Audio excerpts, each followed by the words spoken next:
আসসালামু আলাইকুম বন্ধুরা, দেখেন কি নিয়ে আসছি আজকে। এই সান দেখছেন নি? আজকে ব্রয়লার মোরগ নিয়ে আসি। এই সান এই ব্রয়লার মোরগ দিই আজকে।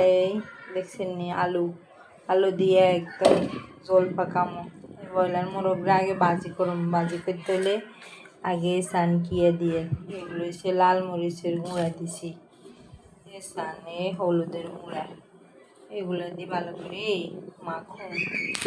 মাখি তো লাল লাল করে বাজি করে এখানে সে নুন দেখছেন নি। এবার এখানে ভালো করে একদম মাখি তো হরে তেলে এগুলারে লাল লাল করে বাজি করি। পরে এই আলু দিই জল পাকাম ব্রয়লার মোরগ দিই। এসান বন্ধুরা, এই হলুদ দিই লবণ দিয়ে মরিচ দিয়ে ভালো করে মাখি লইছি। দেখছি নি একদম লাল লাল হয়ে গেছে। আর এই দেখছি নি এনে তেল বসাই দিছি, তেলও গরম হয়ে গেছে। আস্তে আস্তে আমি বেগিন দিয়ে দেবো।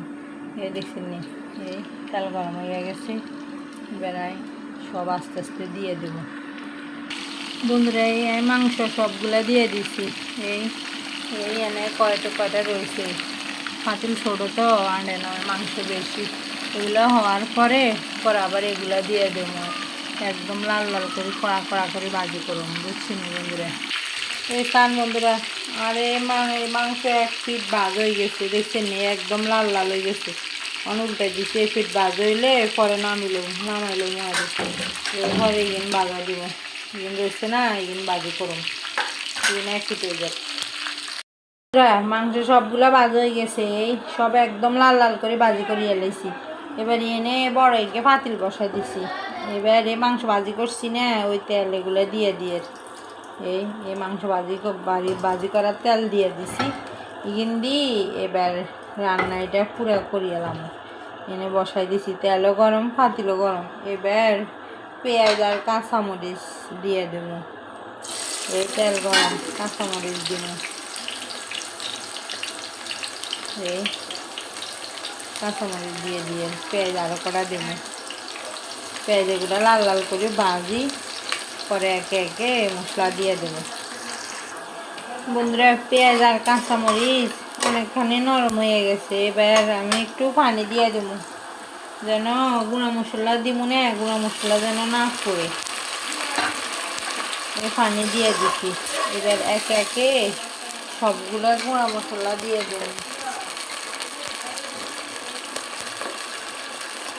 বন্ধুরা এটা হচ্ছে লাল মরিচের গুঁড়া, এই 2 চামচ দিচ্ছি লাল মরিচের গুঁড়া। এবার হলুদ দিয়ে এই হলুদের গুঁড়া, এই হলুদের গুঁড়া 2 চামচ। এটা হচ্ছে গরম মশলার গুঁড়া, আর এটা হচ্ছে জিরার গুঁড়া, এটা ধনিয়ার গুঁড়া 1 চামচ। আর এটা হচ্ছে মুরগির মাংস ফাঁকা মনে মুরগির মাংসের মশলা রাঁধুনি 2 চামচ দিয়ে দিচ্ছি। বন্ধুরা এবার দেবো আদা রসুন বাটা। এই সান এই দেখছেন নি এনে 2 চামচ দিছি রসুন বাটা। এই 2 চামচ রসুন বাটা দিছি। আবার 1 চামচ দিছি আদা বাটা। ব্রয়লার মুরগি তো নরম, আদা বাটা এত বেশি দেওয়া লাগবে না, 1 চামচ দিলে হবো। 1 চামচ দিয়ে দিছি। এবারে মশলা এগুলারে ভালো করে কষাই যেন তেল বাসি উঠবো না, পরে আলু দেব। বন্ধুরা মশলা অনেকখানি কষা হয়ে গেছে, তেল ছাড়ে দিছে। এবার নুন দিয়ে দেবো। নুন দিয়ে দিচ্ছি 1 চামচ। এবার এখানে ভালো করে আবার লাড়ি আর একটু কষাবো। কষা হয়ে গেছে, তেল ছাড়িয়ে দিছি। তারপরে আর একটু কষায় পরে জল দেবো। এই তেল ছাড়িয়ে দিছি, আর একটু ভাজা ভাজা করুন। তেল ছাড়িয়ে দিছি, আর একটু ভাজা ভাজা করি পরে জল দেবো। বন্ধুরা মশলা কষা হয়ে গেছে, আলু দিয়ে দিছি।